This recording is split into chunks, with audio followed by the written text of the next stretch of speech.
Assalamualaikum warahmatullahi wabarakatuh. Perkenalkan, nama saya Aprisa Rahmadani, NIM 205231275 kelas 2G PBS.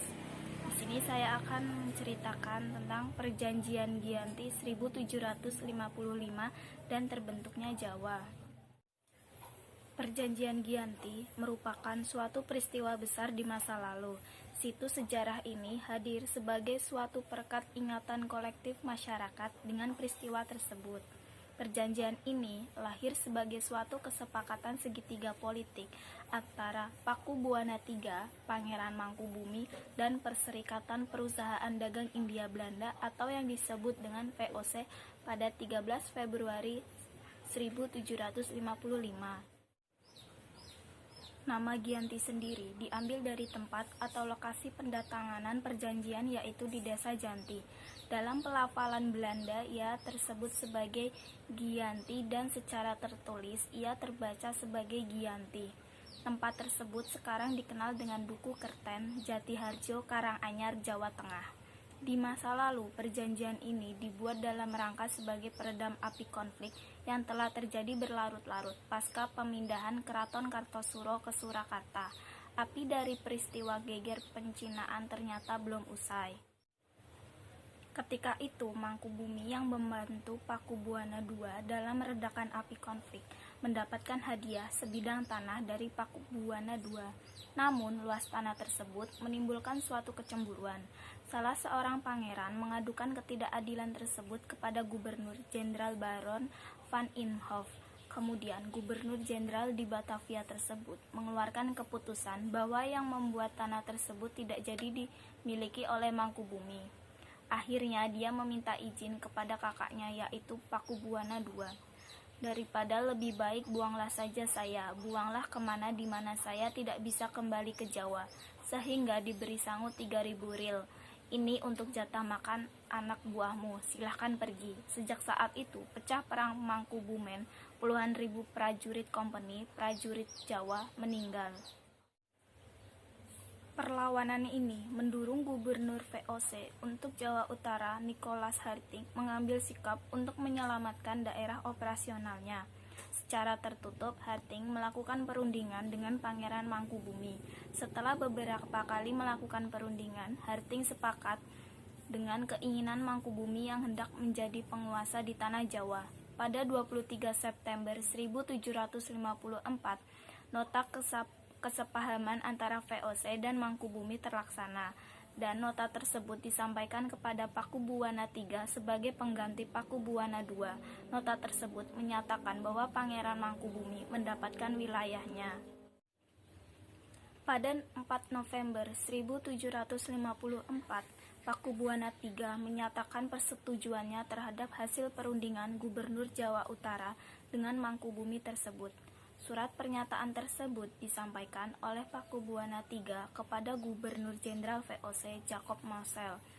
Kesepakatan ini mendorong terjadinya perjanjian besar yang ditandatangani di Desa Giyanti beberapa kilometer di sebelah timur Surakarta. Pendatangan menjadi pangkale terbelahnya tanah Jawa menjadi dua bagian atau dikenal dengan istilah Palihan Nagari.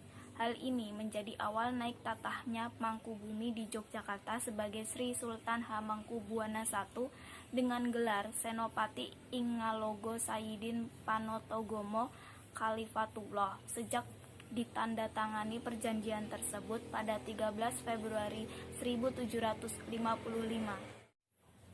Lalu 2 hari kemudian, pada tanggal 15 Februari 1755, ada pertemuan untuk meneruskan pembagian aspek atribut-atribut keraton. Antara lain, keris yang menjadi pusaka raja diserahkan kepada Sultan Hamengkubuwana I. Kedua bahasa Jogja meneruskan bahwa ada dialek yang namanya bahasa Bagongan. Bahasa tersebut memiliki identitas jika yang satu nggih, satu yang lain njeh, lalu tari. Tarian Jogja lebih maskulin, Solo lebih halus. Kemudian memiliki penutup kepala yang disebut blangkon. Yogyakarta punya jenis sanggul, Surakarta hanya datar. Masyarakat Jawa terbagi secara selektif tentang bagaimana penampilan mereka, gaya mereka, dan klaimnya. Akan tetapi, keterbelahan masyarakat Jawa tidak terjadi seketika pasca perjanjian Giyanti. Kalau masalah bahasa itu karena pengaruh lingkungan, kebiasaan setiap hari, perubahannya kita tidak tahu apakah zaman Hamengkubuwana I atau zaman Diponegoro atau sesudahnya, karena perjalanan waktu dan bahasa tidak bisa berubah secara cepat dalam kurun waktu 1-2 tahun, tapi 20-50 tahun. Proses pembagian wilayah dan juga aspek-aspek lain seperti bahasa mengalami proses-proses panjang seiring berjalannya waktu. Perjanjian Giyanti yang tidak rinci pada pembagian wilayahnya menimbulkan rentetan-rentetan peristiwa atau konflik di antara Kerajaan Jogja dan Surakarta. Sementara itu, pasca perjanjian Giyanti, Raden Mas Said atau Pangeran Sambernyawa yang membantu Mangkubumi masih terus melakukan pemberontakan. Seperti halnya Mangkubumi, Pangeran Sambernyawa yang merupakan Pakubuwana turut menuntut hak sebagai penguasa wilayah. Dalam gerakannya, pada Oktober 1755, Pangeran Sambernyawa berhasil mengalahkan salah satu kelompok pasukan dari VOC. Kemudian, pada Februari 1756, dia juga hampir membakar keraton yang baru didirikan di Yogyakarta. Setelah perang bertahun-tahun, VOC akhirnya menyudahinya dengan pendatanganan Perjanjian Salatiga pada tahun 1757, sehingga membuat tanah Jawa terbagi kembali. Pada perjanjian ini disepakati oleh Pangeran Sambernyawa mendapat sebagian wilayah Kasunan Surakarta dengan kekuasaan yang dikenal dengan Kadipaten Mangkunegaran. Pangeran Sambernyawa pun berjatah tahta dengan gelar Kanjeng Gusti Pangeran Adipati Aro Mangkunegara Lelono Jaya Miseso Senopati ing Alogo Satriya Raga Mataram ing Nagari Surakarta Adiningrat. Keterbelahan Jawa ini di kemudian hari belum berhenti. Pada 1813, di masa Gubernur Jenderal Thomas Stamford Raffles dari Kerajaan Inggris, Kesultanan Yogyakarta juga terbelah dengan lahirnya Pakualaman. Dengan demikian, tanah Jawa memiliki 4 wilayah pemerintahan, masing-masing tumbuh dengan perbedaan model dan orientasi politik. Hal ini mengantarkan Jawa pada rupa yang dinamika politik yang digerakkan oleh angin revolusi pada masa pertengahan tahun 1940-an, membuat masing-masing mengalami nasib yang berbeda. Hal ini berujung pada status hingga hari ini, di mana Republik Indonesia, Kesultanan Surakarta, dan Kadipaten Mangkunegaran menjadi situs cagar budaya, sementara wilayah Yogyakarta, yaitu Pakualaman, menjadi daerah istimewa.